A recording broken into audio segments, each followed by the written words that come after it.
You or someone you love needs help for an addiction. Where do you turn? Foundations Recovery Network offers individualized treatment for the whole person. Our goal goes beyond short-term sobriety. We address substance abuse and co-occurring mental health issues together, providing a firm foundation for long-term recovery. The first step is often the hardest, but we're here with a free assessment, insurance information, and treatment options. Our confidential helpline is available 24/7, so call 877-714-1318 and discover the Foundations Recovery Network difference today. This is Rich Roll, and you're listening to Sober Guy Radio. Thank you guys for all coming out tonight. It's nice to do. This is the second time we've done this at Journey. The first time we did it out on the patio, and obviously it's a little bit cold tonight, so they were kind enough to let us come inside. So thank you to Mornay and Nicole and Journey here for letting us do this. Can we give them a round of applause? It'd be great. We appreciate them. They do a lot in the community, and they have some pretty dang good coffee too, so that's always nice. One thing about that Sober Guy podcast is that it's real, it's raw, and so everything that we're gonna do tonight is, there's no script for it. We're gonna have some great guests come up, and we're gonna do some story sharing and talk a little bit about recovery, positive mental attitude, what has gotten us through some difficult times, some fun times, all that stuff. We have Phillip Wright here, so Phillip's gonna come up and share tonight. Phillip, thanks for coming out, man. We have, yes. One of my good buddies. And then we have Wordsmith here from Neighborhood Hope Dealer. He's going to come up tonight. He's doing some great things in the community, talk a little bit about what his program is about. And then something else that's cool, through the podcast, let me stop and back up really quick because I shamefully forgot to do something that I meant to do right off the bat. And I just want to thank God for being a good God and allowing me to be, get through some of the things in life that I've gone through. In addition to that, my family, my friends, of course, have been such a huge part of this journey for me. And without that, I don't know where I would be. I don't know where I would be today. And I'm just super thankful. And every day that I wake up is really a blessing. And I'm so grateful to do that. So I just wanted to say that first and foremost. And it's really important for me to keep that close to my heart and know that every day, because as soon as I start steering off that path, things can go astray real quick. So it's important to stay close to that for me. One of the things that has been on my heart lately is the power of words. And I think a lot of this stems from having our kids, my wife and I, and thanks, Jess. I love you so much, and thank you for all your support and stuff, and my mom, Darcy. Thank you so much. Both two beautiful ladies and wonderful ladies in my life. I appreciate you both. But our kids, the words that we say are so powerful. And I was thinking a little bit about this, and it reminded me of a story that Cash did or said recently, and I started thinking too about dreams and visions and how a lot of us have certain thoughts and we have aspirations, and sometimes those dreams and stuff they get killed because of words that are spoken over us, whether it's when we're young or whether it's as an adult. And a lot of us stop, we stop early from living out our full potential. I'm a firm believer that God has a plan for us all, and he's got a purpose for us all. And sometimes those words are so powerful that they stop us dead in the tracks, and we never get an opportunity to live that out. Or you got the flip side of it, where when people speak into our lives and we have good people around us, we can fulfill some of the things that maybe is our purpose in life, in that path.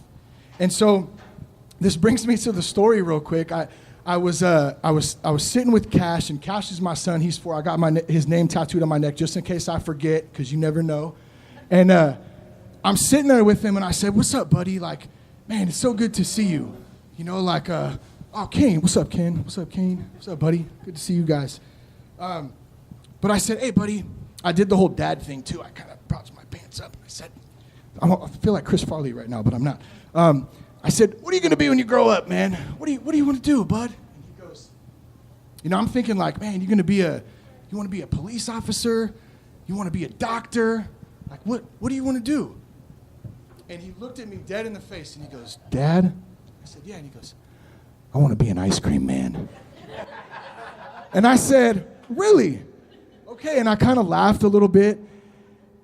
And it just occurred to me, like, right at that moment, like, man, like, this dude is 4 years old.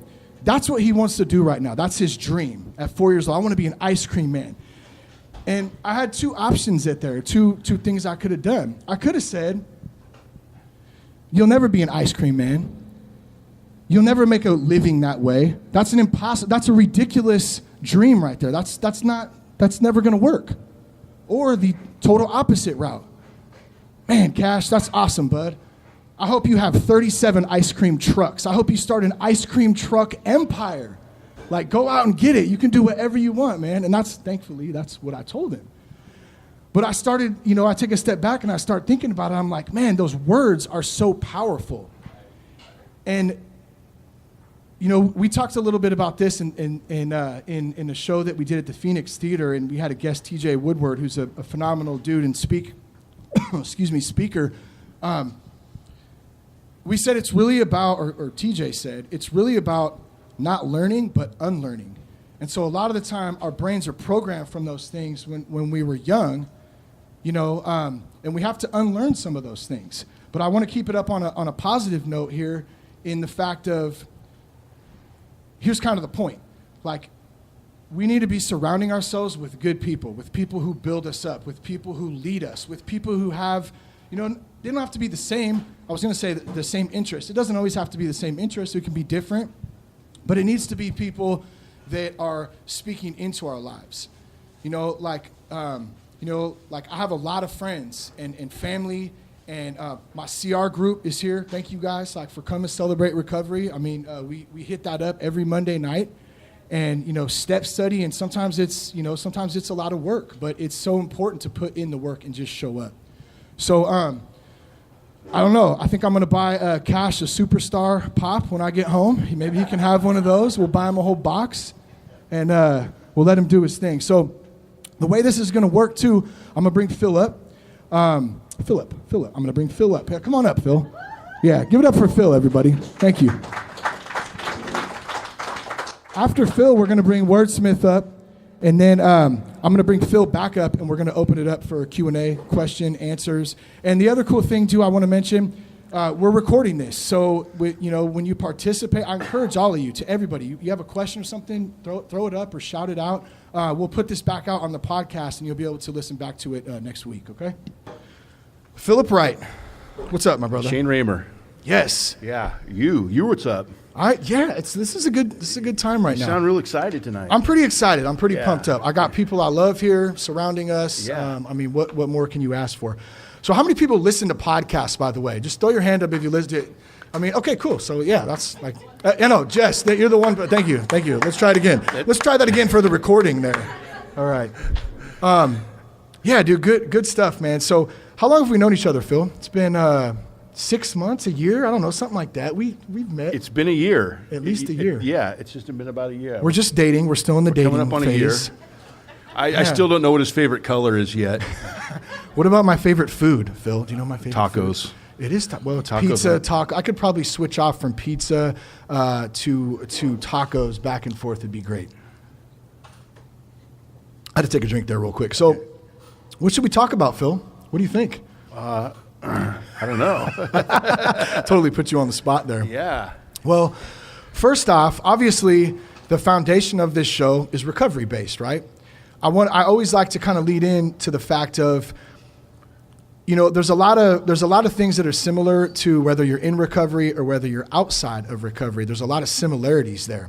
And really just dealing with life and how we deal with life. Like, we didn't wake up one day and say, oh, man, like, here you go. Here's how to deal with stuff. I never woke up one day and I was like, man, I want to have an issue with alcohol and drugs. Yeah. It just didn't work like that. So putting in the work and doing that has been quite the journey. I know you've had your own journey, your own. Man, you've had some crazy stuff go down over the years, man. Yeah. Why don't you? Well, let's start here. Why don't you give us a little look into the life of Phillip Wright before you found Jesus and before you got sober and before you came when I was to where still you are running today. amok. You were running amok out doing there. things. Yeah. I had a normal family like anybody else. Lived a normal life. We lived in Concord. Grew up in Concord in the suburbs. But like you said, my addiction didn't. It's not like it was on the shelf and I just took it off the shelf and said, my dad didn't hand it down to me. It wasn't something that was passed on. I don't believe that at all. But it was because, I picked up my addiction because I liked the attention that I got. Growing up when I was younger, I was real quiet in school, and I didn't have a whole lot of friends. But when I partied, everybody was my friend. Oh yeah, yeah. Yep. So I'm going to be the guy, and you know how we do it. I'm going to drink the most beer. I'm going to smoke the most weed. Whatever it is, I'm going to do the most. Yeah. And pedal to the metal, baby. Pedal to the metal. Yeah. My dad says, "Punch it, Marge." We're going full out. Yeah. So that's what I did, and that's how it just turned into. Because I've had people like, "Man, how did you end up with a 14-year meth addiction?" Well, it's just a series of compromises, right? It's just a series of choices. You start off saying, "Man, I would never do that." Yeah. I just drank a little beer. Man, I'll never smoke weed. And then next thing you know, I'm smoking weed. Man, I'll never try anything else. And you end up trying stuff, and you just keep going. It's for me, it was just one compromise after the next. Yeah. Why do you think there's such a big stigma behind it too? And that's a big reason of why we do the podcast, is to try to help bring some light and some normalcy to something that almost everybody, like when I talk to people in corporate world or with the podcast, it doesn't matter. This topic comes up because they ask, what do you do for a living? Well, this usually always comes up for me. And I say, well, here's kind of what I do. And they go, oh, I have a brother. Oh, I have a cousin. Oh, me, there's always somebody affected by it. And so why don't we talk a little bit about it more? The stigma is very heavy, and I understand that, but this is kind of why we do what we do. What do you think about that? That's the cool part about being sober now and being off of drugs is now I get to help those that don't know, that there is life after meth. There is life after the bottle. There is life after you make all these, bad choices, right? I could sum up, my 30s as one big bad choice. Do you recover from it? You certainly can. Yeah. Everything looks impossible while it's in front of you. But then once you get through it, then it's, okay, it wasn't that bad, and that's what we get to do. We get to encourage guys, let them know that, hey, there is life on the other side. You can do this. You can clean yourself up, so. What was your bottom? What was that point for you where you just said, like, dude, I've had enough of this. Like, I'm done. Sick and tired of being sick and tired. Yeah, it's classic. Yeah, you just get to that point. It was just 14 years of doing it, and it was just tired, man. I had nothing, Laundry basket and some clothes, right? Yeah. So my story is, so after a 14-year meth addiction, man, I had nothing. I knew I had to get out of town. I came to Vacaville. I moved to my mom's house, and I just had a basket of clothes. I had no driver's license, no bank account, no car. I mean, I had nothing. No self-esteem, no dignity, no integrity, no trust. I didn't have all those things, And so when I came here, and once I had to get out of my environment where I was at, And so as I started cleaning up, and I went to church, and as God started restoring all these things in my life, it's amazing how you don't realize what you lose in your addiction until you start gaining some of those things back. One of the things that I'd like to share, one of the things that I got back is the relationship with my father. Who's here tonight, Who's by the here way, tonight. Right? Yeah. For my dad. So what's up, if it Mr. wasn't, Wright? Yeah, there he is. Come on. Yeah, give him a round. And his wife, Barbara. That's Dad. Thank you, guys. Yeah, thanks for coming. Big Dad. Yeah, he is my dad. We call him Dad. We call mine Dad. That's weird. I know. Ever since I've known him, he's been Dad. Anyone else have a dad out there? We the only two. Yeah. Okay. Oh, man, Dad. That's crazy. Dad. But I didn't realize it until I didn't talk to him for 13 years. Yeah. And It's like, why do we do this to ourselves when we're in our addiction? Why do we, we think we're just doing these things to ourselves, right? This is my body, this is my life, these are my choices, stay out of my life, leave me alone, right? But actually we're hurting the ones that are around us, I didn't call my dad not because I hated him or he, made me mad or, we didn't have any kind of disagreement or anything. I knew that if I was going to continue to do the things that I was doing, he would have called me out on it, right? You have some accountability. Yeah, I would have there. been busted. Yeah. He would have said, "Get your shit together." He'd smack me around. And so I was afraid of that. I didn't want, I wanted to do what I wanted to do. Yeah. So you try to, you can't hide anything. I can't hide anything from my dad. I don't know about your dad, but he'll bust you in a heartbeat. Yeah. So, I didn't want to do that. And so I didn't want to lie to him either. Right. And so the best way to not lie to them is to not just be around them. So you don't call them, kind of isolate. Yeah. And, a couple of weeks turned into a couple of months. A couple of months turned into a couple of years, a couple of years turned into 13 years. So you guys didn't talk for 13 years? 13. Yeah. Oh, that's cool. Yeah. And it wasn't through recovery. It was recovery. And I'm just like, my sponsor's here. I'm like, I think I'm going to call my dad and start crying. Love my dad. So, but I was scared, right? I'm like, man, what am I going to say? Is he going to be upset? Is he going to beat me up? Is he going to spank me? I get put on restriction. I just had a visual there for a minute. Yeah, I'm just going to act like I didn't have that. Yeah, you get all these things built up in your mind, right? That's what we do. We just get it's going to go this way. He's not going to want to meet me. He's just going to tell me how much of a disappointment I am, right?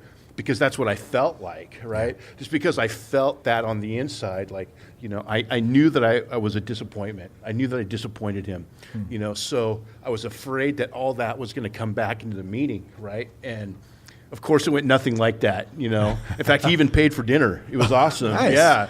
Not only was he happy to see me, but he paid for the dinner. And it was great, man. It was just so good to see him. Yeah. So, I think recovery for that, I just, I love you, Dad. Yeah. Thanks for dinner, too. He loves me, too. I got the wave. Yeah.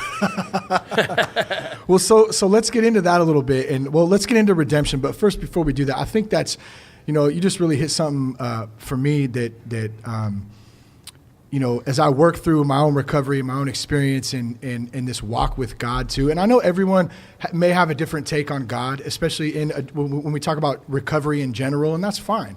I love, like my sponsor tells me, I asked him this. I said, well, how do you handle that with different people, different versions, whatever? And he said, here's what I tell him. Just know that there is a God and it ain't you. And I said, okay, that works fine. Like, I understand that. And, the Father, God, higher power, whatever you want to call it, he's a forgiving God, just like what you're talking about. And we make these things up in our head. We make these assumptions, all these things, like they call it in recovery the committee up there. So we got all these little voices running around and, they tell us one thing and then another thing. And at the end of the day, most of the time, it's all BS. It's not truth, because what's truth lies in here, in my heart, in my soul. And when I know that there is a God and that he forgives me and that he allows me, grace and to continue on in life and pick up, and do my best, that's where some of that forgiveness for me has came in, and I've been able to forgive myself, forgive others, all that stuff, and all of that too comes in with that recovery and kind of redemption piece I want to go into right now. Yeah. What does that look like for you? You have a totally new life now. You have a you've had one, 7 years, right? 8 years? Yeah. A brand new life. You got a beautiful wife, Charlotte. Thank you for coming. Support. That's amazing right there. What is that like for you? You get to speak into men's lives now about recovery. Well, it's amazing. I like to say, I'm living the best life that I've ever lived right now. And, right, we live a lot of lives, right? We live when we're a child, when we're kids, we have the kid life. When we're teenagers, we have the teenager life, right? When I was running amok, that was a whole nother life, This is now the best life that I've ever lived, And like you said, I'm thankful that I was able to be in a place where I could say, hey, Dad, I'm sorry. Will you forgive me? And he did, and hey, And so now through what I've walked through with my own family, I've restored, my brothers and my sisters, so it wasn't just my dad that I didn't call, it was my whole family, and so, and my nieces, it's funny, she FaceTimed me. Before. Was that who you were talking to earlier? Yeah, that's who I was talking to earlier. I was wondering you guys have a FaceTime party. She's 13 and she's FaceTiming me away. Before she was afraid of me. Kids were afraid of me. They would run. I'd say hi, they'd cry. But when there's a change in your life, God's restored all those things in my life. So as far as the redemption, it's just you don't know what you've lost until you started getting it all back. Yeah, that's good. You get the integrity back. When people trust you again, and I don't even know where to. I can just keep going forever on all those things. Keep going. I love it. No, it's you're sweating right now too. Yeah, it's a little hot up here, man. It is a little hot. The lights, yeah. I had the tall latte. Did it have a pretty smiley face in it too? It had a heart on it. One. So a heart. Someone had one that had a heart on it too. It was an eggnog latte. It was full of love. Yeah. My buddy came. We met here a few weeks back, and I hadn't seen him in a while. And and that's one of the other beautiful things. I get a lot of my old homies who I don't have to tell them. I don't tell them what they need to do or what they should do or whatever. I just do my thing, and hopefully maybe they see like some changes in me that can bounce off and can maybe help them, make them start thinking a little different. And so he hit me up, and we had coffee back here. And one of the great things is that no matter what, those bonds are never broken, because we come out and I said, what do you want? And he said, he said some crazy drink. A latte, some sweet little thing. And I got to trash talk him a little bit and say, man, you're such a wuss, man. Like, what's wrong with you? Just get some coffee, man. Yeah, there was really no point to that story. It kind of sucked, actually. I apologize. But I was wondering where you were going funny. with Yeah, this. I don't know. It was funnier at the time. Yeah. But here's the thing. I guess there is a good point to that, though, is recovery has allowed me the opportunity to make reconnections like that. So, in my life, I mean, it's a beautiful thing, and it probably wouldn't happen without it. Yeah. Well, when we're in addiction, we isolate, right? Our friends are very select and few. The only people that we're hanging out with are other people who get high.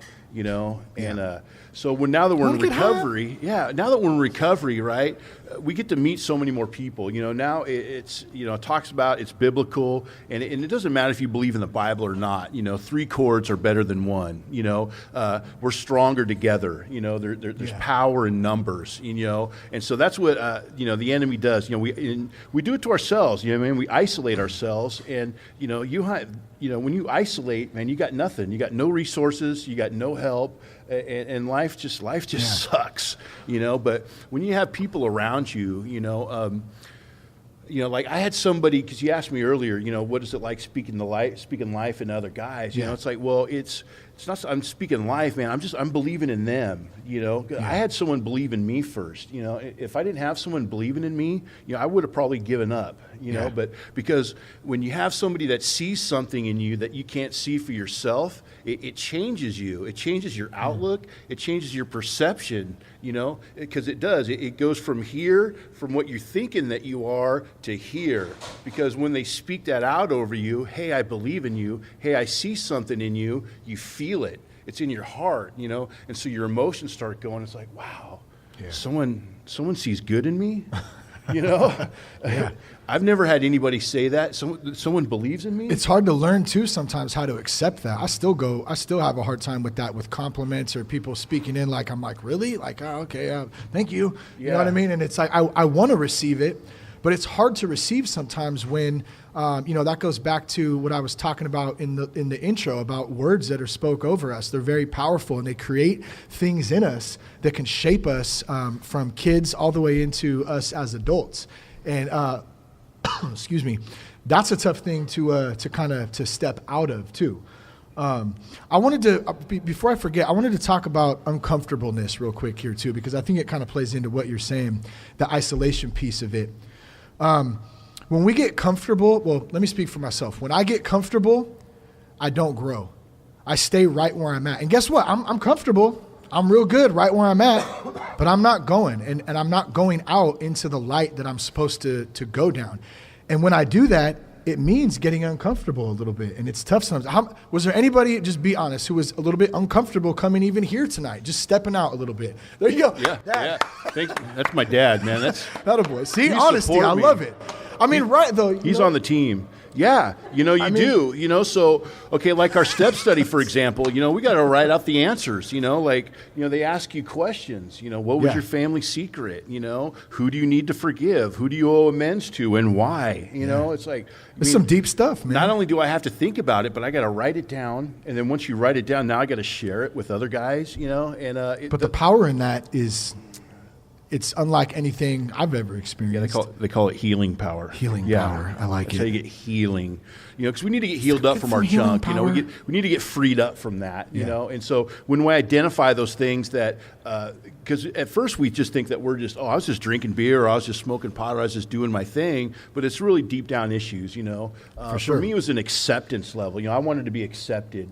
So when you start going through the step study and you start answering these questions, you start realizing, you learn that those things are just the side effects of what's really going on. And so those are some of the tools in recovery that we get to learn about, how we get to identify those things. It's like, okay, I got abandonment issues. I got low self-esteem. I have these things. And so once you know what's going on, then that's when you have the opportunity to work on yourself. It's like, what to work on. Yeah. Well, like what you said too, like whether it's alcohol or drugs or shopping, there's all kinds of food. That's a big one I struggle with still, and I'll be 100% honest about that.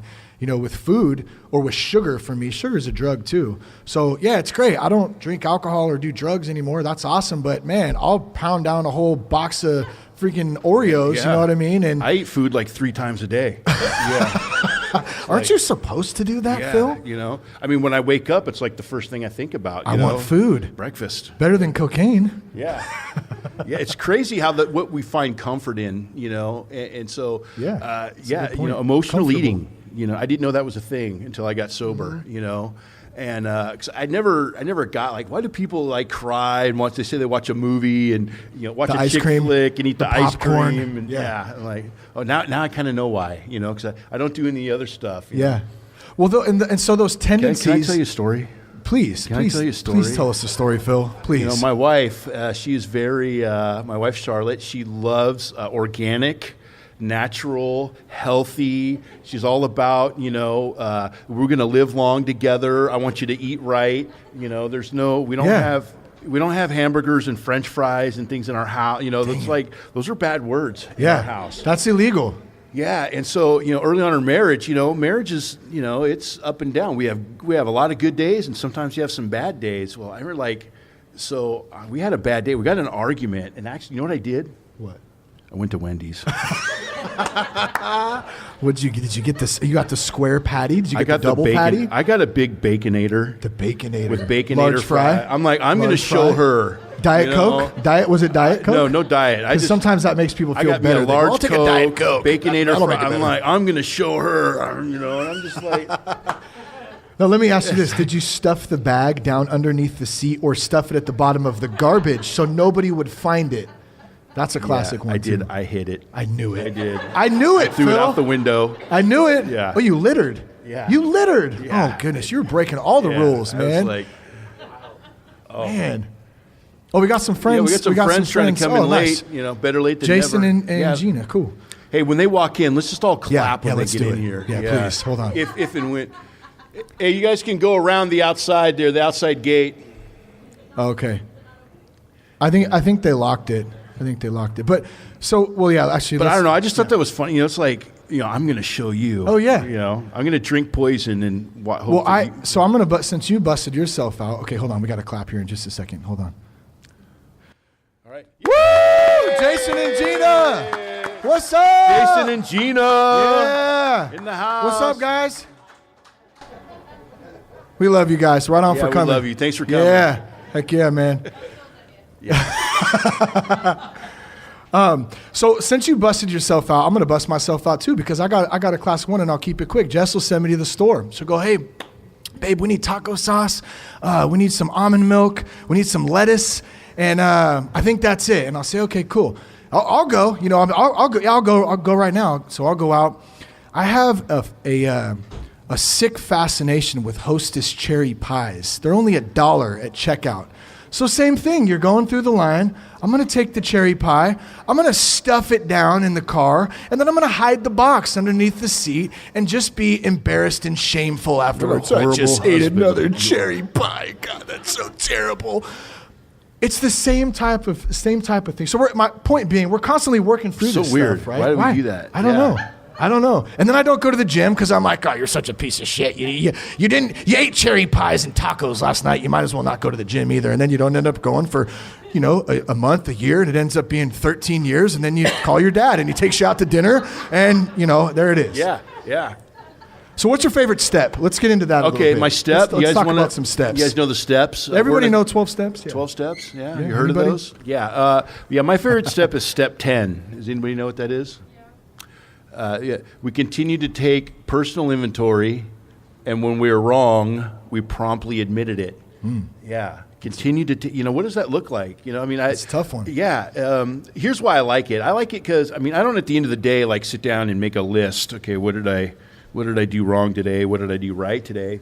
But it helps me to evaluate my relationships and the things that I have done. Like, am I doing this right? I have a blended family. I have stepsons. So it's like, what did I do today that was good for them? Or what did I do that was bad? Was I grumpy and yelled at them? And so the hard part of that step, it's easy to take our inventory, but the hard part is the promptly admitted it, right? And so I'm not always as prompt as I should be, but I think when I do admit the stuff that where I'm wrong, it's so good. Well, that's why it's a process too, right? You're constantly constantly working it. I don't have a bunch of stuff. I don't have to look over my shoulder. I don't have to. If somebody says, "Hey, let's talk," how many hate that? Hey, we need to talk.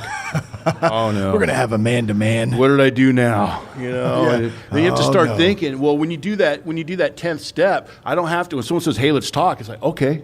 All right, what do you want to talk about? I don't have to think about, man, what have I said or what have I been doing or, so.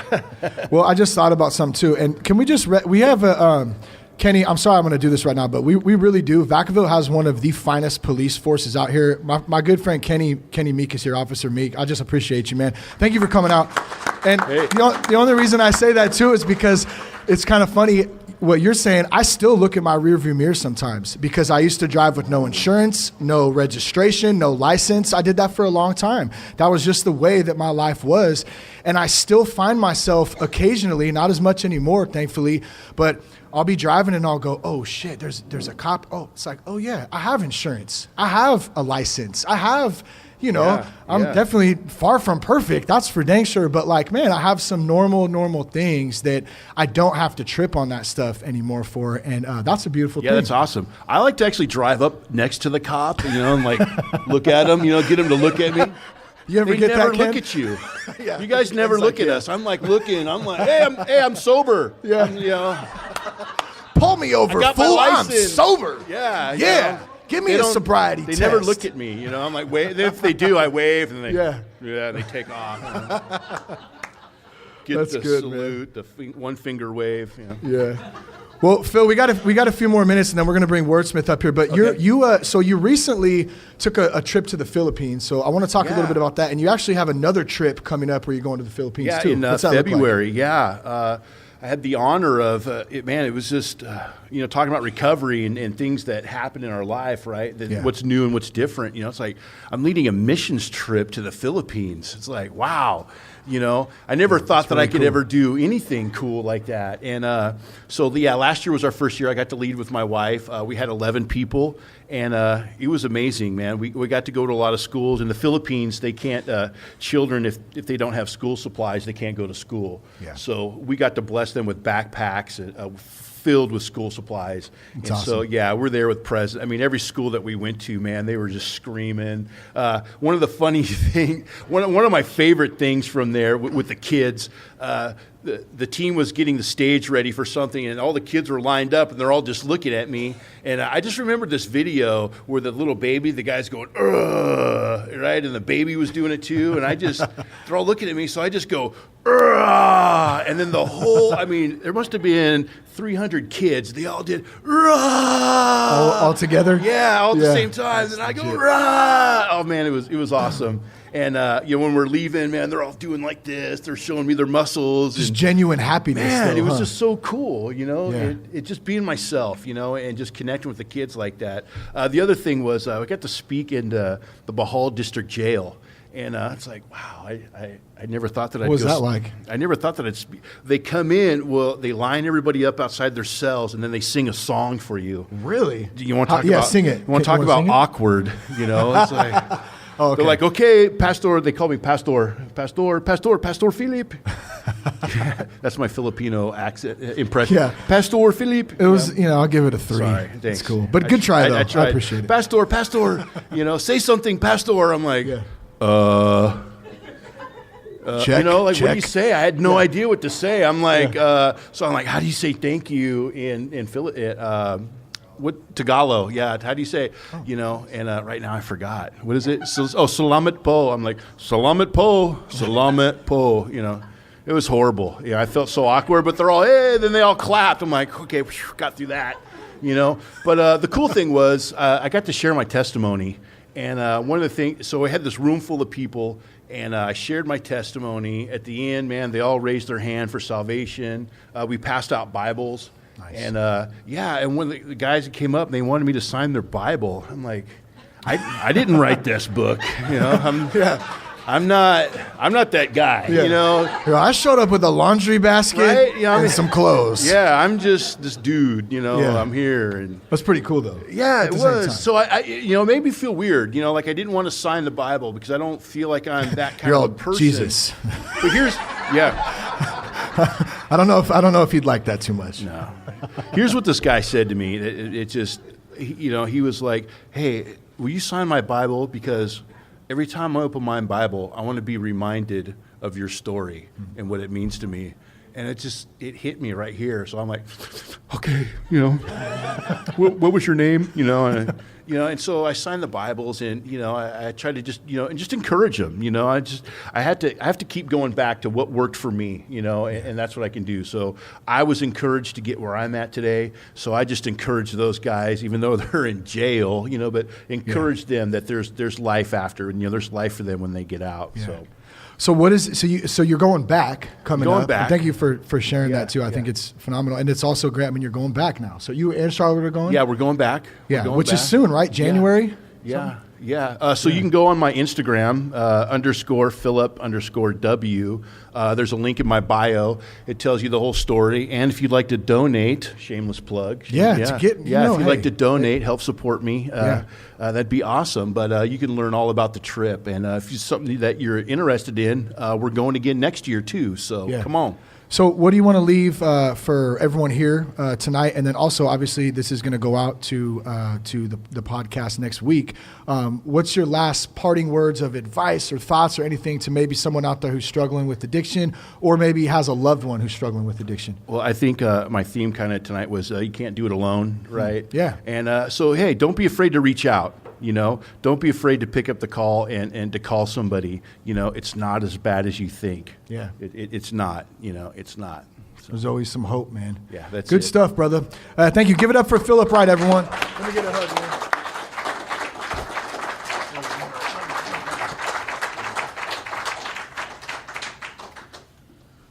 All right. You guys enjoy that? It's good stuff, man. Thank you again, Phillip. It's pretty awesome, man. So I want to share one thing real fast, and then I'm going to bring Wordsmith up here. So my other daughter, Lucy, it's funny how things happen, my other daughter, that's right, my other child, should I say. Hey, you never know, right? I don't know. You got something to say? Okay, here it comes, guys. No, I'm just playing. So my daughter, Lucy, in the chaos of being a father and trying to do Cash and Lucy and just everything going on. I love both those guys so much. They got their Advent calendars today, right? It's December 1st today. So they were so pumped on it. And I believe it was Aunt Wanda that sent those out too. So in case she listens to this, thank you, Aunt Wanda. That was very nice of you. So they've been talking about it for, I don't know, we've had them for 2 weeks now. Do we get to open them yet? No, we don't get to open them yet. We don't get to open them yet. And so finally, today came December 1st, and that was one of the first things Lucy asked in the morning. Hey, Dad, can I have some chocolate? Can I open my Advent calendar? I'm like, sure, it's 9:30. Have at it, right? And I'm kind of jumping around doing stuff. And she's sitting there, and, they open them up, and they got the chocolate, and they're so excited. And she's talking. You know how when someone's talking to you and you hear it out of your peripheral hearing, but you don't really hear what they're saying because maybe your mind, that's the power of the mind, right? It's focused on something else. We're doing 4 different things at once. Well, she said it to me 3 different times. And finally, like on the 3rd or 4th time, my ears perked up and I heard it. And I said, what? I said, what'd you just say? Say that again. It wasn't a curse word, thank God. This is what she said to me. Well, she read from the Advent calendar. She said, the people who walked in darkness have seen a great light. Isaiah 9:1. And I said, wow. I went, man, that's amazing right there. I said, man, that speaks to everything that sober guy's about, that recovery is about, that just doing this tonight is about, just getting people together. I don't care if you're in recovery or not. Every one of us has had challenges in life. That's just life. And, when that light comes back and shines down on us, man, it's a beautiful thing. And so just like Phil said, there's always hope. There's always hope moving forward. So I just wanted to share that before we move on. So Wordsmith, man, this is such a cool cat, such a good guy. Let me give you a little bit about his background real quick. Wordsmith speaks in school campuses, youth detention facilities, transitional homes, group homes, county jails, penitentiaries, and various community outreaches. The mindset of his mission is to reach the unreachable and teach the unteachable. Neighborhood Hope Dealer is a nonprofit organization dedicated towards changing lives, and the Hope, which the acronym stands for Helping Others Prosper Eternally. I mean, this man's doing some amazing work. He's a great human being, and it's an honor to have him on the show tonight. So Wordsmith, please come up, man. What's up? What's up, baby? How you doing? I'll get the intro hug. We'll get the outro one too, man. You got it. Thank you, my brother. Have a seat, man. All right. So what's up? How you doing? Man, I'm doing good, man. You got to have that Journey representation. That's how they do it on TV. Yeah, we got to do that again. Just another good plug for Journey. They got some good stuff. What you drinking on? Actually, lemonade. On the rocks. I love it. On the rocks. That's how we do it. Man, so what do you, I mean, you're a busy dude. You are doing a lot of good work. I know you got a toy drive coming up, which we're going to get to towards the end. I want to talk a little bit about that before we wrap up tonight. But first, to start us off, it's funny how connections are made, and you and I have a connection that goes back to, probably the late 90s, early 2000s. You're a hip hop artist. You were a member of Absolute, which from back in the day, which is kind of where I first was introduced to you and knew you from. And, the good homie Chris Elliott's here tonight from back in the day. What's up, Chris Elliott? So maybe we can start there. Give us a little bit about your history, about your love for hip hop, and then just tell us a little bit about yourself, man. Man, listen, I love music. I love putting words together. As a kid, I used to get in trouble in school a lot because I'd always be rapping. I'd always be banging on my desk, making beats. It was something that was in me as a little kid. Everywhere I go, I would rhyme. Everything I would say would be a rhyme.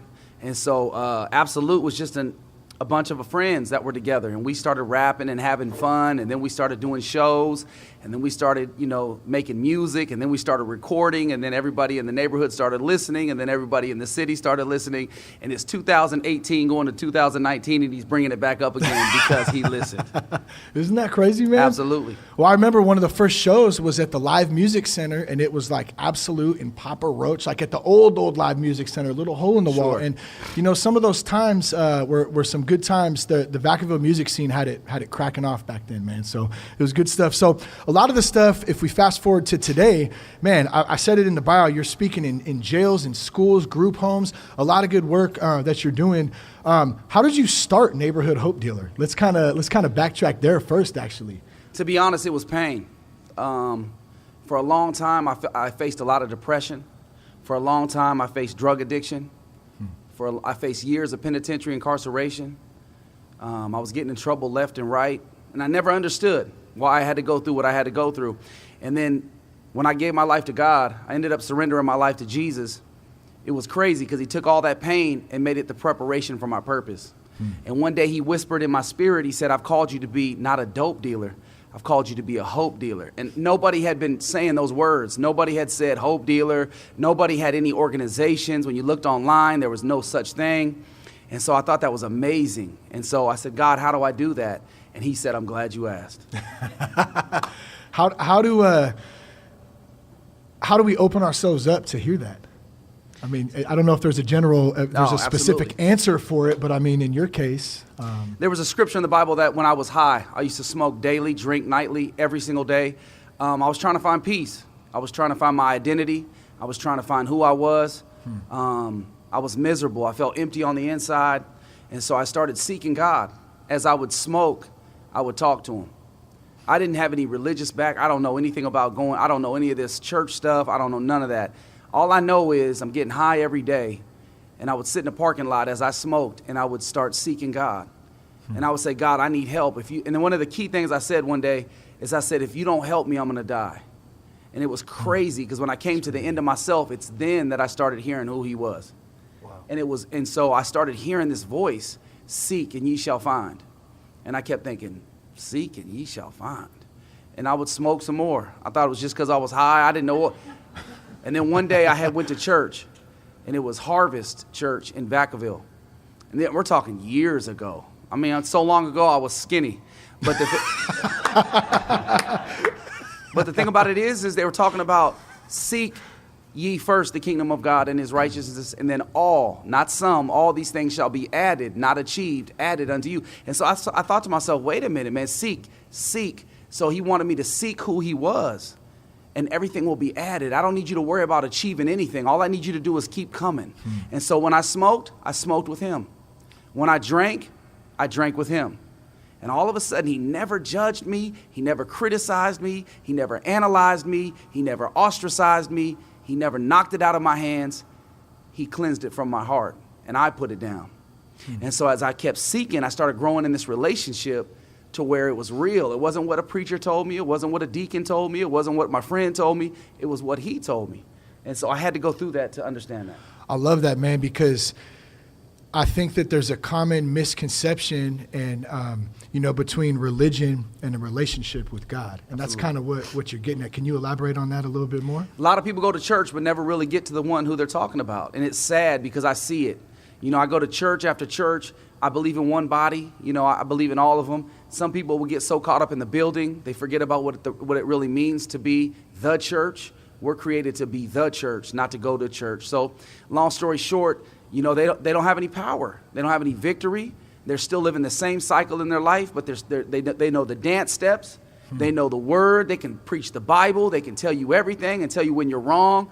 But where's your love? Where's your understanding? I could be around people smoking weed right now, and I don't need them to know I go to church, and I don't need them to understand that I know Scripture. I don't preach at them. So when a relationship with Jesus is, he was walking through the city, and Nicodemus walked up to him and asked him the question. And so when you're right with God and you're walking with God, people will walk up to you and ask the question. And you say, just like he told me, I'm glad you asked. That's good, man. You talked a little bit about not finding yourself or being lost in a moment. And I think, I know for me, I searched for a long time, and I'm continuing to search as I grow and continue on this path, this little journey that I'm on. What was the difference between when you first were still smoking, drinking, out there running amok? Did you know who you were at all? Or was it not until that you found God and started to make those changes that he started to show you who you really were? No, I didn't know who I was. I was in an identity crisis. And I didn't understand who I was until I found out who Christ is. Yeah. And so my whole thing was I was hanging around the wrong people. I was doing the wrong things. I was high. I was drunk. I was getting caught up. I was getting arrested. I was miserable. I was in pain. And so the old analogy is hurt people. Yeah. And I was hurting my family tremendously. So when you go into schools, to prisons, to jails, what are you seeing in there, and how are you able to transfer that love over to a lot of broken people? I see myself. See, now that's when I understand I had to go through the homelessness. I had to go through sitting behind the walls. J90491, that was my number. I had to go through that. I had to stand in front of Ramona Garrett as my judge in Solano County. I had to have the police put me on the pavement. I had to go in the back of the car. I had to be embarrassed. Yeah. I had to go through alcoholism. I had to go through all this, and I didn't want to do it. I didn't like it. I was in such a depression. My mother thought I was going to commit suicide. And so all of a sudden, when I began to get that peace and understanding of who I was, it was then he flipped everything. The reason I had you go through this is to understand when you get in front of these people, you're going to understand how they feel. You're going to understand how they see life. You're going to understand how they feel about themselves. And so when you're in front of them, I don't need you to preach to them. I need you to love on them. And so when I love on them, they ask me the questions. They'll say, yo, man, I don't think you understand how I feel. And I'm like, well, test me a little bit. Let's talk. And they'll start talking about this, and I'll start out by telling them how to roll the greatest blunt that you could ever roll. And they're like, wow, how do you know that? And I'm like, I'm glad you asked. And I began to tell them how when I was inhaling weed, how it would confuse me and how it would make me feel, and I was depressed. And they're like, man, that's how I feel. And tears will start to draw. And I'll be like, listen, but this is the other part of it. Now I cracked the swisher and I fill it with scripture. See, what I'm telling you is I get high on Jesus. And see, I do creative stuff like that. It just comes to me, you know, and what happens is they say, man, that was pretty cool. It opens up conversation. And then that's when I began to give them the reality of what they need. It's not just shoving it at them. They're ready to receive it. I was going to ask you if you were a Swisher or a Philly guy, but you just answered Swisher. the question. So, chocolate. Yeah, chocolate. Okay, not the grape. No grape. We used to do the grape. No, because it smells like grape everywhere you go. Yeah, there's no hiding it. Yeah. What does reach the unreachable and teach the unteachable mean to you, man? So many people give up on people. I love how Jesus would walk through a city and he would never give up on anybody. You know, and so story after story about how he would walk through the city and he would reach the unreachable. And my whole thing is this: there's no unreachable unless you're unteachable. And so if there's somebody who's unteachable, there's a great way to penetrate that. That's just love them. Let the compassion be in your action, not in your words. And pretty soon they'll let their guard down. And as soon as they let their guard down, the door opens for the opportunity. And trust me, man, I mean, I've had the opportunity to be in San Quentin Penitentiary where there's 3,000 inmates staring at you. You know, you have an environment where it's segregated by color. And so I tell them, don't make racism the issue. Don't discriminate due to the color of my skin tissue. And so they start laughing. They're like, oh, this dude got, you know. So and then when the walls break, yeah. I'm standing in front of a man named Harry O. If you ever get a chance, look him up. This is the reaching the unreachable. And so all of a sudden, this guy is one of the biggest coke dealers in the world. He started Death Row Records with Suge Knight, Tupac. We always hear about those people, but we never hear about the one behind the scenes who put the money in, and now he's in prison paying the price for it. I had the opportunity to spend time with him. He broke down and started crying. He gave me a hug and said, man, listen, this means the world to me. So reaching the unreachable is just being able to see, like, you know what, God, send me where no man wants to go and let me do what no man even thinks they can. How do you love on somebody who doesn't want the love? Like there's a lot, I know I go through that. I'm sure a lot of us go through that where you see somebody that you love, a friend, a family member, you want to help them, you want to give them love, but they're not willing or able or at that time to accept that love. How do you kind of deal with that? Long suffering. It's one of the fruits of the Spirit. And a lot of people don't talk about that. They talk about peace and joy and all the great ones. But the long suffering is being able to withstand all the action. See, because the thing about it is hurt people. They're not hurting you because they want to. They're hurting you because they're hurt. Yeah. See, when you understand that, then you begin to realize, man, just sit there and any opportunity you get to show your love, show it. And don't be moved by what they do to you. What's the Hope program? Is that kind of what we're talking about, or that you're going into the jails, penitentiaries, everything, or is that something separate? It's a mentoring component. What we do is we go into juvenile halls where you would be amazed 90% of these kids don't have fathers. So we go in there as their father. I tell them I love them. You'd be amazed on how they look at you when you say the words, I love you. I said, look, man, I love you, and I'm not asking nothing from you. I'm not asking you to love me back either. I just want you to know I'm an extension of your father. I know you're probably thinking I'm not your dad, but this is the key. I'm going to tell you the things that your dad would want to tell you if he had the opportunity to speak to you. And they break down right there. And then I begin to tell them social skill training, practical skill training, how to look a man in his eyes, how to shake his hand. We do all the training to where they feel good about themselves. And when they feel good about themselves and they start seeing that they have value, because that's the key, you matter. Once we tell them you matter, then they become part of the HOPE program, and now they're walking through it because they want to, not because the court told them they had to give you a certain amount of hours, not because they have to. They begin to want to. So you see a big change, like in the spirit, in the person themselves, when, like I was talking about earlier, speaking into people. You're speaking into this young man who has never had somebody speak into him before, especially for like a lot of young men out there who don't have a father around, or if their father is around, maybe they don't have the best relationship. That's a kind of a classic thing. You're able to kind of revert that and speak into their lives and build them up. So important. Absolutely. It's like a seed. You plant the seed, but you don't see the harvest for a long time. So when you see a kid and you plant that seed into who he is, you have to believe that seed will come to fruition in due season. It's not even for me to see it. It's not for me to reap the harvest. But I'm going to plant that seed, I'm going to water that seed, and then I trust God to bring the increase. And so that HOPE program is huge. I've seen kids go from killers to the nicest young men you've ever be able to imagine because their whole insides change from planting that seed. Let's talk some hip hop, man. Let's go. You got some. What are you working on right now? Any new hip hop stuff? And you may have saw Wordsmith in the Fiesta, or is it Fiesta Days? Yeah, Fiesta, the parade. But not this year. That's where I've seen you a couple times out there too. I know you're doing way more than that too. But it's always good to see. I see that float go by. I saw, there's Wordsmith right there, just rocking it. Kids bouncing their head up and down. People, man, I remember. I just got to share this with you. When I went by, it literally. It made me want to cry, bro, because I felt the presence of Jesus, of God. I felt the presence so strong of, and it's just you were a bunch of dudes up there just rocking it, heads bouncing, basses just slumping. But there was something about it that was so beautiful, just seeing that thing go by. And you're continuing to do that out in the streets, out in the hood, everywhere, man. You're bringing that through music, man. That's a powerful thing. Think about the float. It's not, for entertainment. It's an opportunity that we get to give somebody who never, ever gets an opportunity to be on a platform. We bring them in front of the entire city.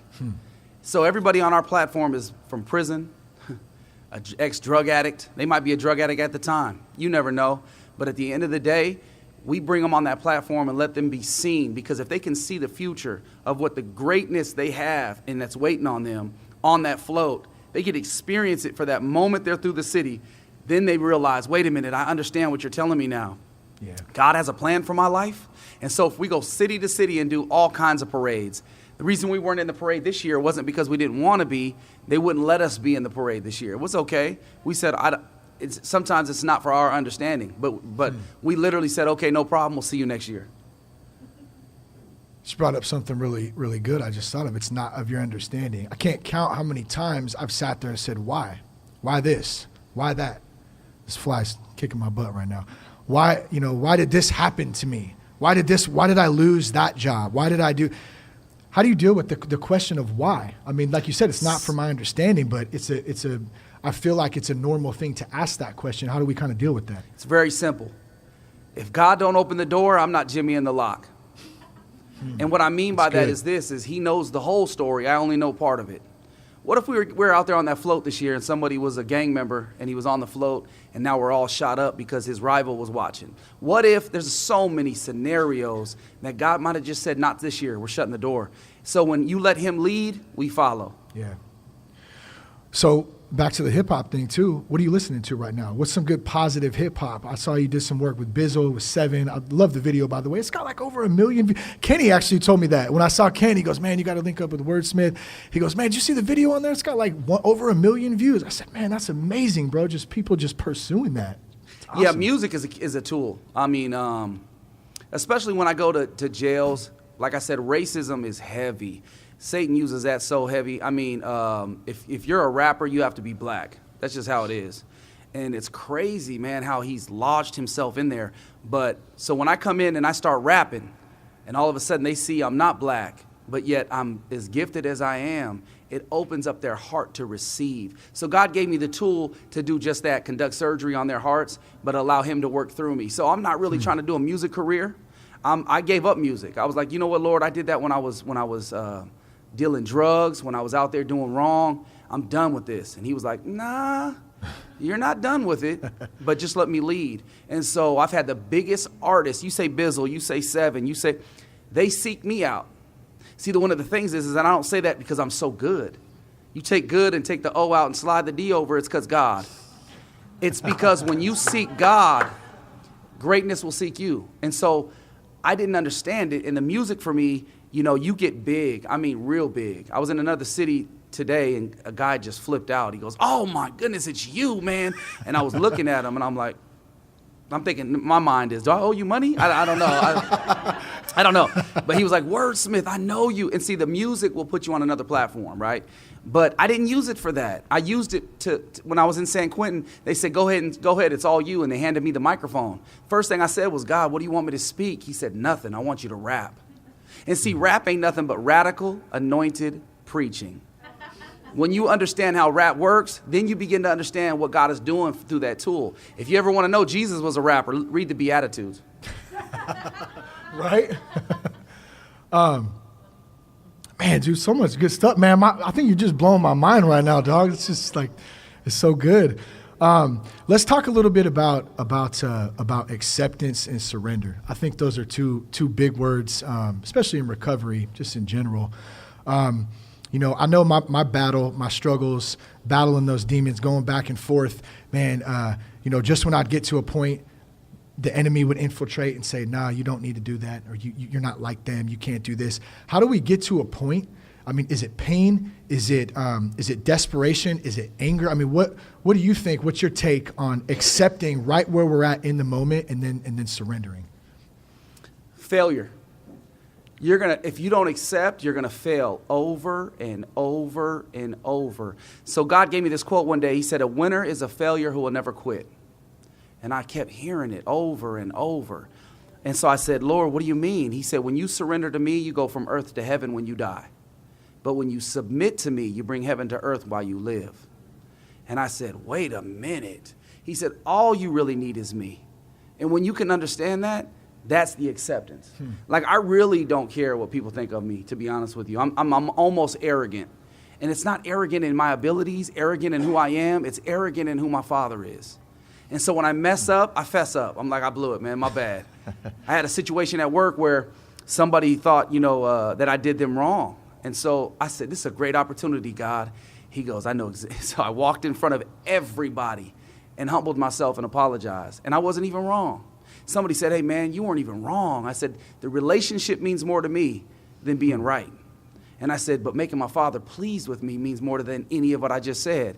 And so they looked at me like, that was powerful. So the acceptance comes from knowing who you are in Him, because He's the one that intricately formed you in your mother's womb. He's the one that thought you and spoke you into existence. So why would I even care what anybody else thinks? That's good, man. How do you block out or battle back against that voice, though, that enemy voice that infiltrates and tells you you're not good enough, you're not big enough, you're not smart enough? Is there a way, especially for somebody who maybe is newly introduced to recovery or to a higher power, to God? Is there something that you think that maybe is a little tool we could use to do that? For me, very simple. The devil will tell you you're not good enough. I say, "You're right." You're not strong enough. You're right. You'll never make it. You're right. But through Him, I can do all things. Through Him, He gives me my strength. And that's when the devil's a punk. He just steps back like, this dude's got the remedy. See, the remedy and rationale is not thinking you can. It's knowing you can through Him. And that's where the failure comes in. I failed so many times in my life that's the only reason I understand who Jesus is. It's not because I sit in Sunday morning service. It's because I was in the dope house, and I understand, man, I walk down the street late at night with tears flooding my face saying, "If you don't help me, I'm going to die, man. I need you." So I came to the end of myself. The Bible says, "Deny yourself, then pick up the cross and follow me." So it's not anything about myself. And if we still think we can do it, that's where the enemy has a foothold. So you got to understand, you can't, but through Him, you can. Man, that's good, bro. I went to NA, AA at the same time. And it didn't help me. And it's not because I didn't surround myself. It's not because I didn't put myself. It's because I was empty. And as soon as I got that power, see, people can't see air, but you inhale it into your lungs. You can't see His presence, but it comes inside your heart. And when it does, all of a sudden, addiction, you can't touch me. It's because the Jesus stands up.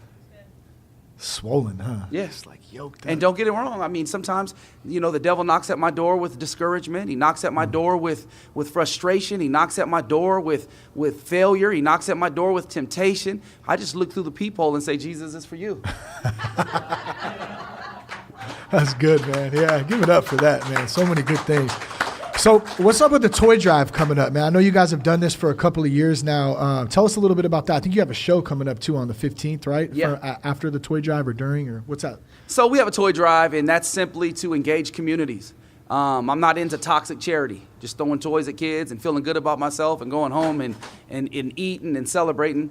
No, we use the toy as a tool. See, there's a testimony in every toy. I'll give you an example. We went to a neighborhood, started out with one truck, one neighborhood. Little boy walks up, we handed him a football. He was like, oh, this is for me. And then we were like, yeah, that's for you. And so he ran away so full of joy. Maybe 10 minutes later, he came back. He said, look, man, I want to give this football back. So we said, no, that's for you, young man. Merry Christmas. He said, I don't have a dad that would play football with me, so I was thinking that you could give it to a kid who does. See, there's the opportunity, the window opened, to stop the entire toy drive, to jump off the truck, create a football game, touch football game right there on the pavement. So then he began to see us in a different light. Nobody cares how much you know until they know how much you care. And so all of a sudden he said, man, who are you guys? I'm glad you asked. And we told him, and he joined the church. He started getting mentors around him. He stopped getting suspended from school. He started doing well in his class. And now he's almost into an elevated situation where he's graduating from high school. So the toy drive is not something we just go to a neighborhood. It's where we engage the community and we show them what love is, not just talk about it. So I know you do Fairfield, Vacaville, Vallejo, right? There's 3 separate ones. If someone wanted to get involved in that, how can they help out or where can they find more info? NeighborhoodHopeDealer.com. All you got to do is go to the website, sign up. We'll plug you right in. And it's very simple. There is no pressure. Well, I can't, talk to the community. Don't need you to talk. We'll have you stand behind a table and hand out a donut. See, when you hand out a donut, it creates dialogue. Once you create that dialogue, all of a sudden, guess what? The Holy Spirit takes over. We don't need you to say anything anyway. So when you understand that, I've had so many people, I'm not from the streets. Good. That's what we need. We need people who can show a different element of life. We don't need the streets. We need you. Oh, so they come out, and there was a man who was standing next to the table, and they handed him a donut and a cup of coffee. Created conversation. The man said, I got to be honest with you, man. I'm thinking about committing suicide. My life ain't worth nothing. The individual goes, that's funny, man, because 10 years ago I felt the same way. But let me tell you my story. Pretty soon this man joined Neighborhood Hope Dealer, never killed himself, and he's coming out Christmas to give back to the community as God gave to him. So, I mean, this is crazy. That's good, man. Oh, man, dude. Killing it, bro. I love it. Thank you so much, man, for coming out, too, man. It's just good stuff, bro. I appreciate the opportunity. Yeah. Well, you've said, I was going to ask you, so what do you want to leave us with? But, man, you just left us with so much stuff. It's like kind of a dumb question, I guess. But so what we're going to do here, too, I'm going to bring Phil back up, and we're going to open it up a little bit for a Q&A, some share. If y'all want to share a little bit or you have a question, you can come on up to and the only reason you got to come up to the mic, we can probably all hear you, but I want to make sure it gets on the recording for the podcast, too. But before we do that, any parting words, man? Just maybe someone out there listening on the podcast recording or tonight who's struggling with addiction, who's struggling with anything in life, man. What would you tell them, man? Very simple. There was a woman with the issue of blood. That issue was sent into her life to destroy her existence. I'm reading the scripture and I'm thinking to myself, wow, man. It says she went to the doctor. She asked him to conduct surgery. They said, for this amount of money, we'll do it. She went away, sold everything she had, came back, gave them the money. They conducted surgery only to receive the same report. You're still going to die. I thought about that. I was like, man, I faced that so many times. I tried it. And that's when God said, a winner is a failure who will never quit. Keep coming. Abide in me and let my word abide in you. Keep coming. So all of a sudden, I could imagine the pain. I could tap into the emotions that she felt because her life is about to end. It's over. There's no hope. But see, there's always hope. So as she was walking through the city, there was this man who was walking. He wasn't walking up to her. He was walking by her. All of a sudden, she looked at this man, and would have never looked at him before, but she was at the end of her rope. As this man walked, he had disciples surrounding him like a security team does a superstar. All of a sudden, she said, forget it. She pressed her way through the disciples, fought her way all the way up to the person of who this man was. His name was Jesus. She reached out and grabbed the hem of his garment, and power and virtue came out of who he was. All of a sudden, she was healed. See, that brought so much hope to me because nobody could give me an answer, man. But Jesus did. And see, he turns around and he says, watch this. Who touched me? See, I always talk to the Bible. I'm like, well, you know who did, Jesus, because you're Jesus, and you know she was coming because you're probably there for her. He looked at his disciples, and that's the church. Who touched me? They said, man, we've been around you all day long. Ain't nobody touched you. He said, that's the problem. You've been around me all day long, and you've never touched me. Some of you out there have issue after issue, and you're battling it on your own power. But by the sound of my voice, reach out and touch who he is. Some of you are willing to give up right now. You don't have to. You can win. Just touch who Jesus is.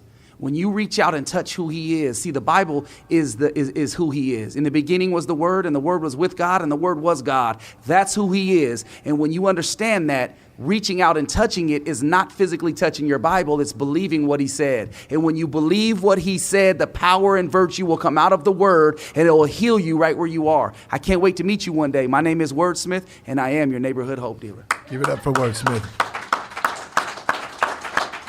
Phillip, come on up, man. Thank you, brother. You want to get up? No, you're cool. Okay, right here. Stay right there, yeah. Phil, you want to sit down or you want to? Oh. Yeah, I'm good. All right, so hope you guys all enjoyed both Wordsmith and Phillip tonight. We're gonna do a Q&A, some questions. Like I said, sorry, man, you just blew my mind, dude. My mind's all over the place. I think we should call him Pastor Word. I think, yeah, I don't know, man. PW. But, it's just, I gotta go. I can't wait to go back and listen to everything, man, from tonight. It's really, really good, man. That's what this is about. It's just about us coming together, and when we step out, even the last show we did was about stepping out into community, and that leads into stepping out of our comfort zones a little bit and come together, and we get to hear great words like that, great conversations. We get to meet new people. We get to come together, and that's the power of stepping out. So I want to encourage anybody, if you got a question, if you got a thought, please come up and share it. Y'all can't leave till we get at least 3 questions. So you guys are stuck here till at least 3 of you brave souls come on up and have at it. Bill, you going to start it off, Bill? I see you moving, man. I love you, man. No, that was just putting it. All right, you're good. All 3 right. strikes, you're out. Yeah. Literally, yeah. Anybody, who's first? Y'all, like I said, nobody's leaving until you come up. Come on, Kenny. Oh, thank you, Kenny. Yeah. All right. Give it up for Ken. Hi, I'm the cop. So, I've known you two for a long time. Yeah. Just getting to know you through Shane and coming out here.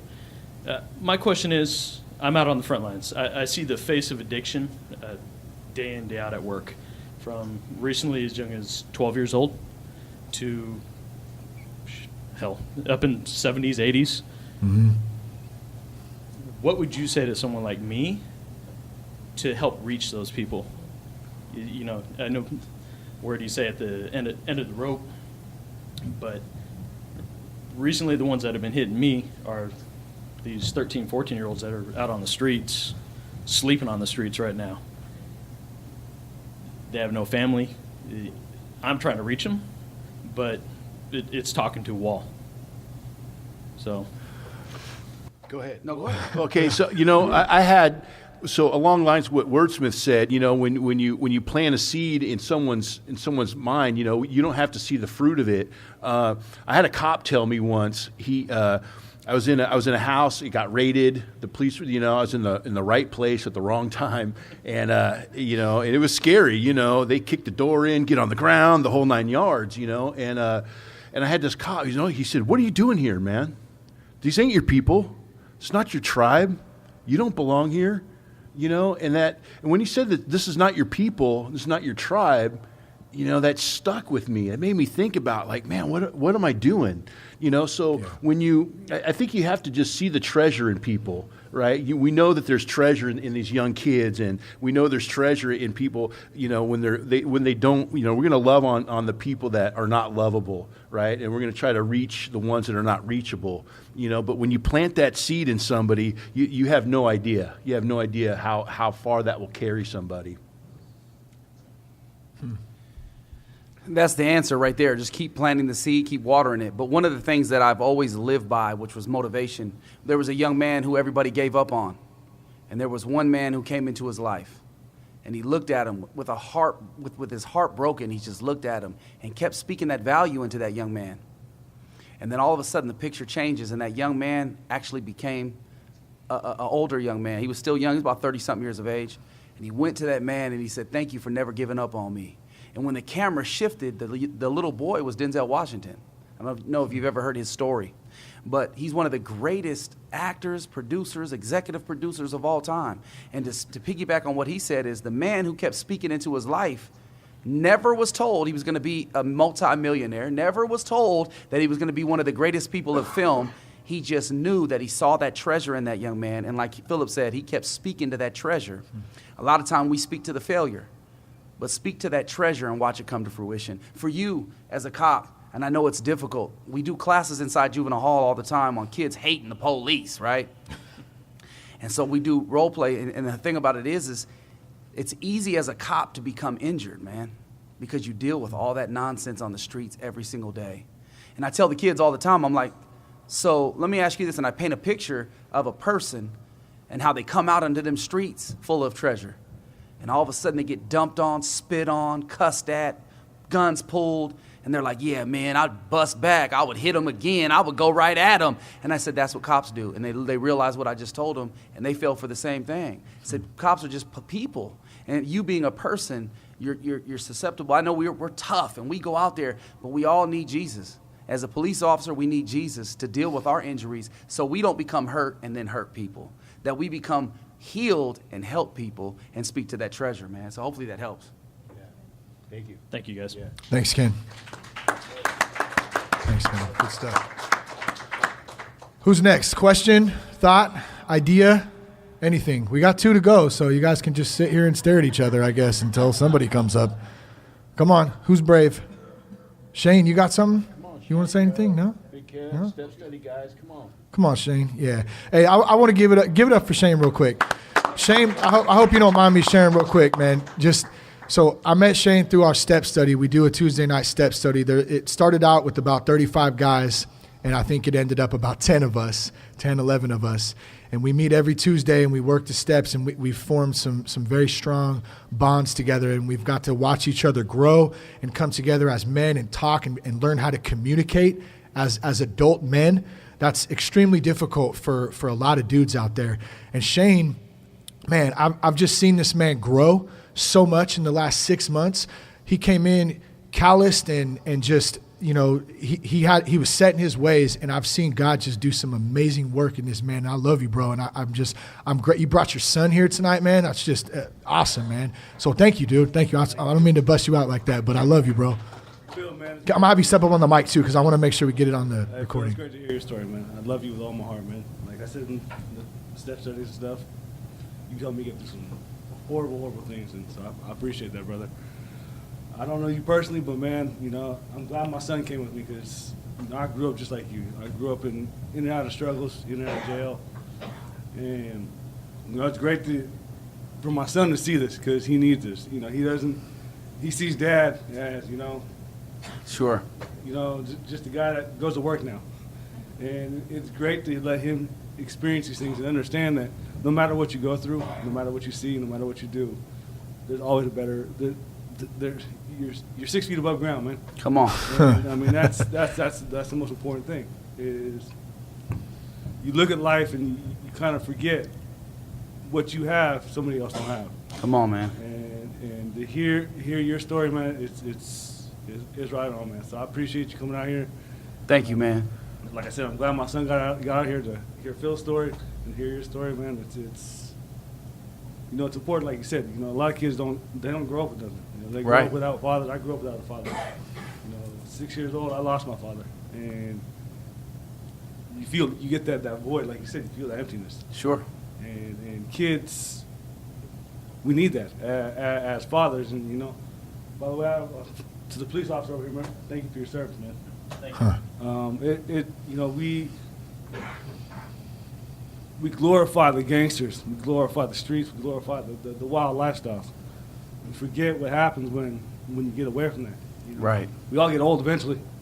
And either we get old and get right, or we get old and spend our life. You know? And it's important for people, for our kids. You know, we got two little kids here right now. You know, and they need to hear these things. They need to see these things to understand that no matter what, God is there. Yes. You got to find him. You got to love him, and understand that he's gonna love you no matter what. I mean, I should have been dead numerous times, man, and God walked me out of those stories. Come on, man. And so, it's when you experience life, you can experience it bad or you can experience it good. And when you experience it good, there's nothing, like Phil said, there's nothing you have to worry about.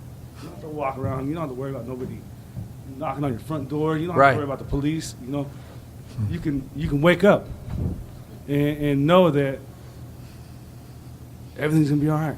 Because if you have that faith in God, man, there's nothing that can go wrong. Yep. Amen. Amen. You're doing a good job, Shane. We love you, man. And Anthony, your son, dude. Let me just tell your son, man. You got an awesome dad, man. He's working so hard. Yeah. You know, he's you know why he's working so hard on himself. He's working on himself for you. You know, because he loves you. You know, so be proud of your dad, man. He's doing a good job, and we're proud of you too, Anthony. We love seeing you out here. Thanks, brother. Thank you. Yeah. Thank you, guys. Thank you, man. Gina, come on up, Gina. Come on up, Gina. Hey, Kane, what do you want to be when you grow up? Planting seeds right there. Navy SEAL. What's up, Gina? Hey. Ooh, let me Hey, you can move that down. There you go. Yeah. So I'm Gina, and I have a question for both of you gentlemen. And I would say going from, if you break it down into pre-recovery and post-recovery, for each of you to describe either, not really a short story, maybe an incident or a part of your life after you recovery that you would say, that you could share, each one of you with us, that has brought you pure joy. Just pure joy, something of a memory post-recovery, whether that's with a family member, a child, or what have you. Greatest joy I've ever had in my entire life was, and this is post-recovery, was being able to be a great dad to my kids. I wake up every single day and just look at those babies and say, I can save the world, but under my roof, that's my heart right there. I mean, I'm not going to let my kids go. And so when I was high and I was drunk, I neglected my family tremendously. And I hurt my mother, and there was a time where, this is when I wasn't in recovery. I had gotten so drunk, Vacaville Police had brought me to their holding cells, and this is back in the day when we had pagers. Tell your daddy to page. Yeah, I'm aging myself. So long story short, I had my pager in my hand, and I said, man, I ain't letting this pager go, and you ain't taking it from me. Well, you know, they had roughed me up a little bit, rightfully so. And I was so drunk that I threw up all over the floor. I said, I don't care. I'm not giving you my pager. Throw up all over the place, right? And so all of a sudden, I'm looking at these police, and for some reason in my head, I had it fixed like I'm winning the battle by keeping my pager. And you can see how crazy that sounds. That's how crazy I was, right? And all of a sudden, I heard, where is he? Mom? That was my mother's voice. She told me to shut the hell up. And so the officer said, you know what, we'll release him, but you have to clean up that throw up. I said, no, Mom, don't even clean that throw up. And she said it again, shut the hell up. And I always listen to my mom, no matter how tough I thought I was. I was quiet. I was like, but under my breath, I said, they're not getting my pager. So long story short, they handed her some paper towels. And she went in there on her hands and knees and cleaned my throw up with her hands. And I'm glad that happened because it was humiliating. It hurt me. That's my mom. She's my shero. Everything. And so from the worst of that right there to the best of being able to look at my kids and for them to see a healthy dad who isn't in drugs, who isn't in alcohol, who isn't in crime, who isn't in, the spectrum has shifted. And now I'm making my mother proud because she still sees me every single day being the best dad. And she just says to me, man, I'm so proud of you, son. So for me, that's mine. That's good. Thank you so much. Yeah. Whoa. You know, I can't just pick one. You know, there's so many. From having my father back in my life, that's a joy. Meeting my wife, getting married, that's a joy. being there for my mom in her last day. She just passed away in July, you know. She was once in a place where she helped me get out of where I was at, and then I was able to be that man in her life when she had no one left. You know, so that was a joy looking back on that. You know, being in this room is a joy. You know, being able to speak to other guys is a joy. Just my whole life, I think and it's just, you know, they say, I was told once, Philip, the joy of the Lord is your strength. Come on, and I just feel that. I just feel like that's my life. You know, I'm just, do I have bad days? Sure. But you know what? The good outweighs the bad by far. So thanks, Gina, for that question. Yeah, thanks, Gina. Thanks, Philip.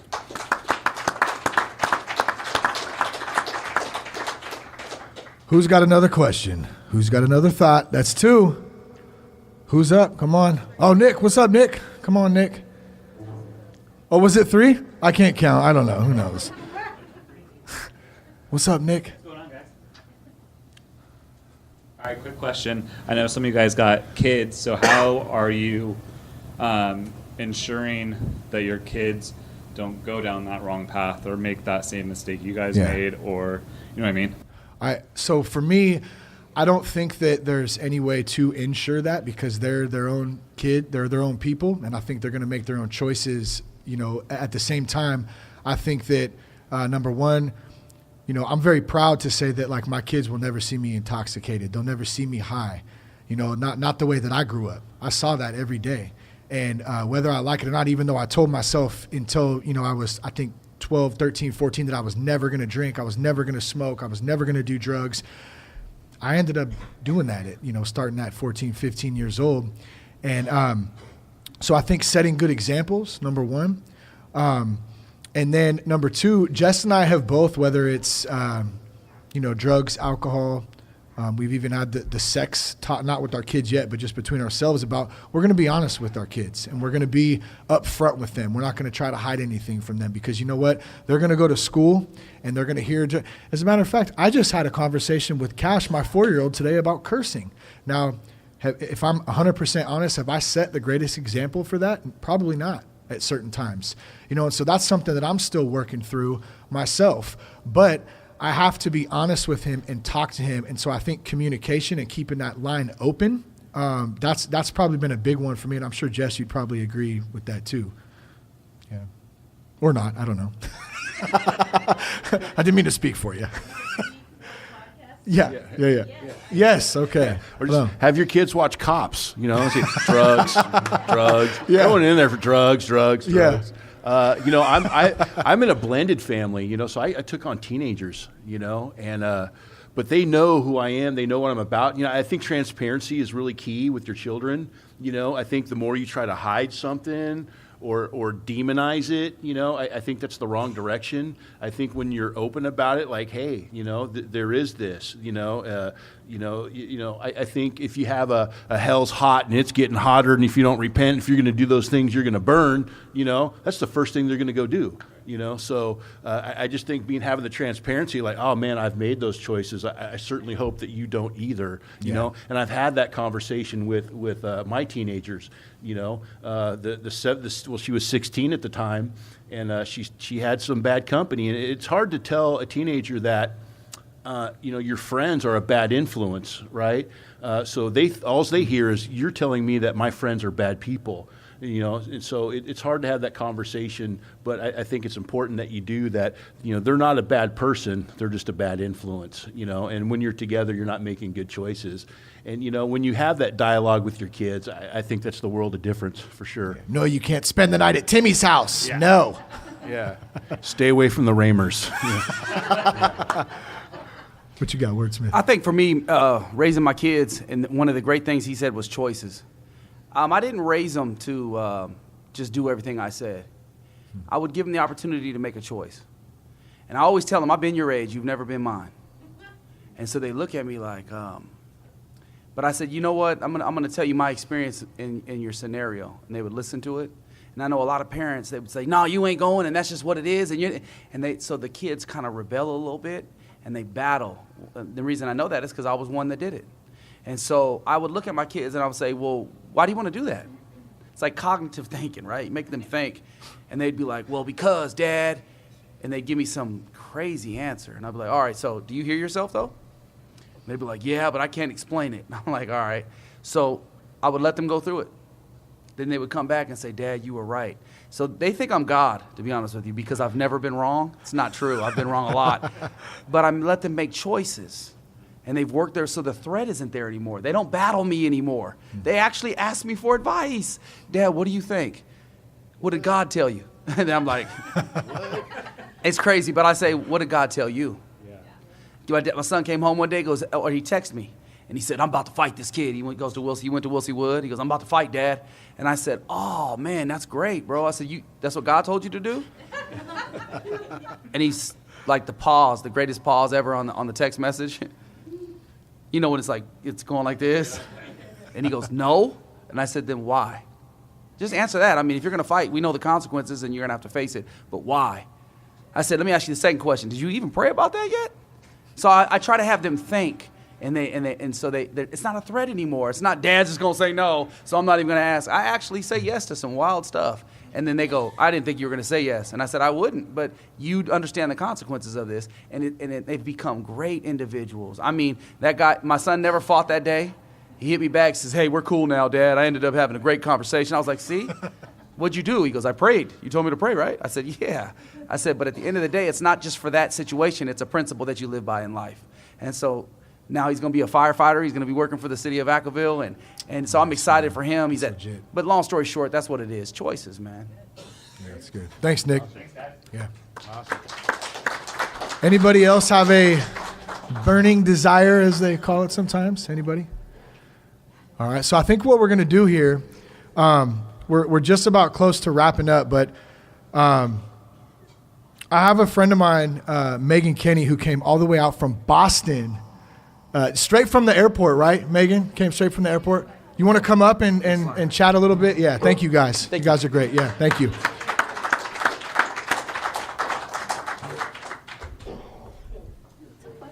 What's up? How are you? Nice to meet you. That's the first time we met in person, actually. We've communicated many times. We've been on each other's podcasts and all that stuff. So this is pretty neat. And what I was kind of talking about earlier, Maegan, was the fact of, when we step out and we do new things, we meet people and things. There we go. There you go. Nice. Thanks. Okay. So you're coming straight from Boston, right? Straight from Boston. How was the flight?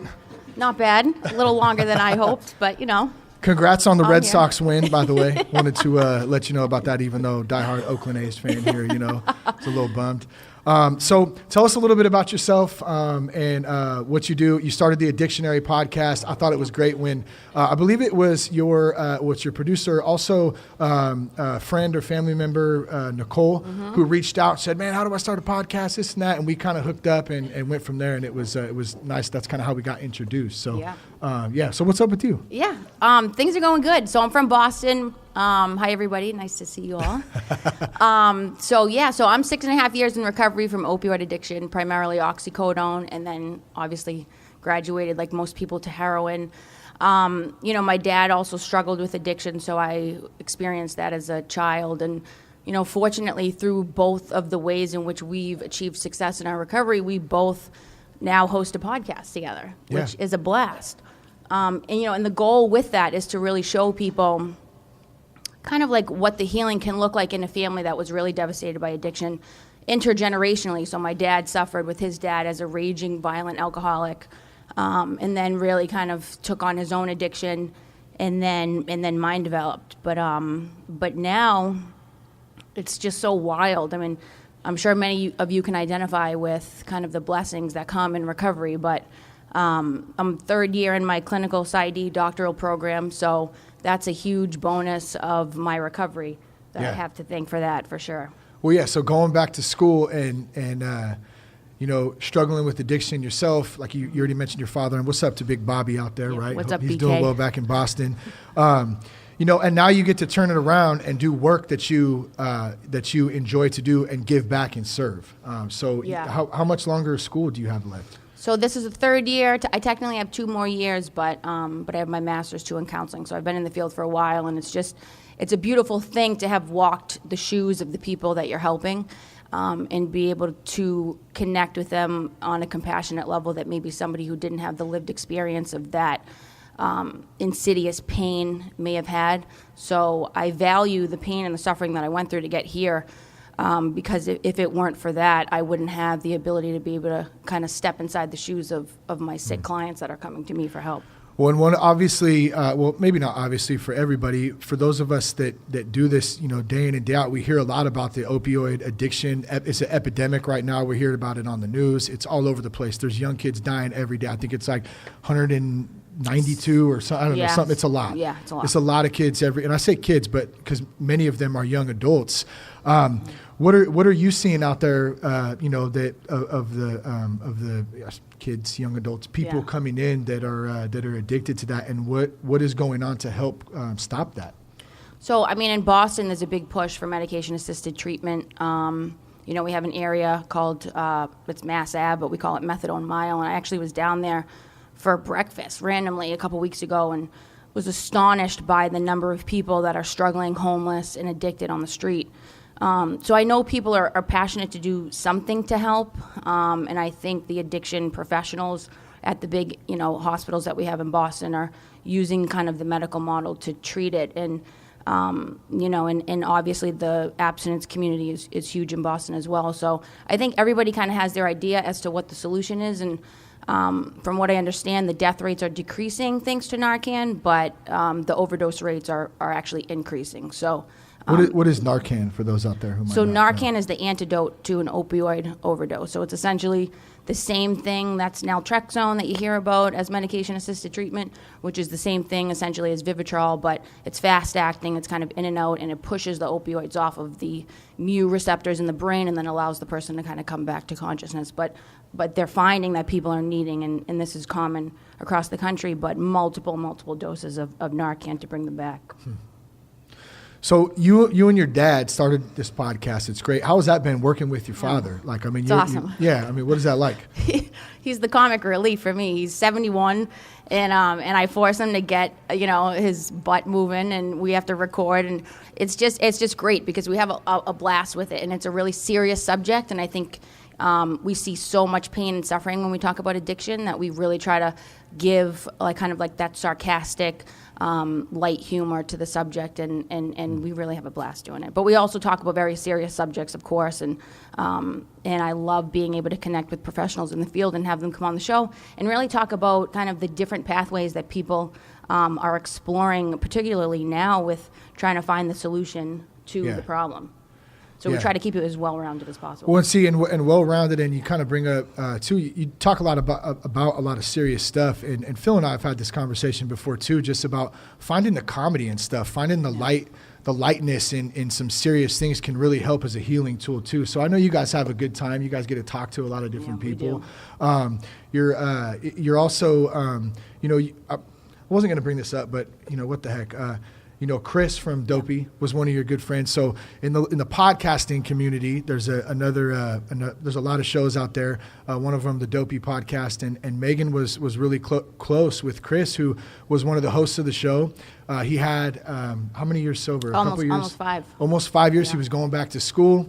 We were in the same clinical psychology doctoral program. I actually started an opioid crisis and advocacy student group that I spearheaded a couple years ago because I just felt like my academic community didn't have a voice speaking to these budding professionals about what it's like living inside the mind of an addict. And Chris was one of the first people that emailed me and was interested in the group. And he provided me fantastic opportunities. I was able to intern last year and got amazing experience with his family's company that was started because of his struggles. And he passed away, unfortunately, in July. So it's been a big hit for a lot of us. Yeah. And he was doing well. He was doing really good. Yeah, he was on a good path. And I think that that goes to show that we always have to be vigilant. We always have to be working some sort of program, having community, having people involved, because you never know what's going to come up.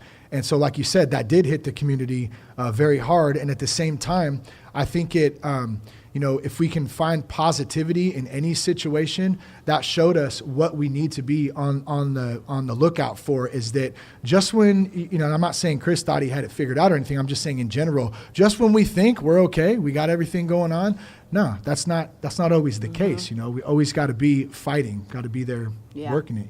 Yeah, you have to stay diligent. I mean, and you can't replace what your recovery program is that has worked for you for so long with something like what we think Chris did, which was to supplement that with the fact that he was working in the field, he was working with patients that were struggling with substance use, and I think he thought that was now his new recovery program and really took it for granted and remained far less diligent than he probably should have. So what's next for you for Pops, for the Addictionary Podcast? What do you guys got going on? We have a big New Year's Eve special 1-year anniversary. I nice, cannot congratulations! Believe, thank you. Legit, I can't believe it's been 1 year. It's like it's flown by. But I think what we're going to do is check in with past guests and get an update from them. Dave from Dopey is going to come on. Nice. We have one of my dad's buddies who's an actor. I don't want to say the name because I don't want to jinx us. But I'm supposed to be calling him on Wednesday, so that should be pretty cool. But basically, just a year in review. What are we grateful for? What have we gained from, my dad and I particularly, of reconnecting in this amazing way, and what this show has brought us, and the opportunities that it's brought for us to be able to connect with people like you, people across literally the world that we're connecting with. That's been a complete blessing as a result of the podcast. So really just a way in which we can explain how appreciative we are of the opportunity to come together, like I said, do this podcast, but also the work that we've each done in our recovery programs. If anyone out there listening wants to find you guys, find more information, reach out to you, where can they do that? So you can find us on Instagram at the Addictionary Podcast. You can also find us on Facebook and Twitter with the same handle. And if you ever want to send in your story or give us any feedback, it's the Addictionary Podcast at gmail.com. Maegan Kenney, everybody. Thank you. Thanks, buddy.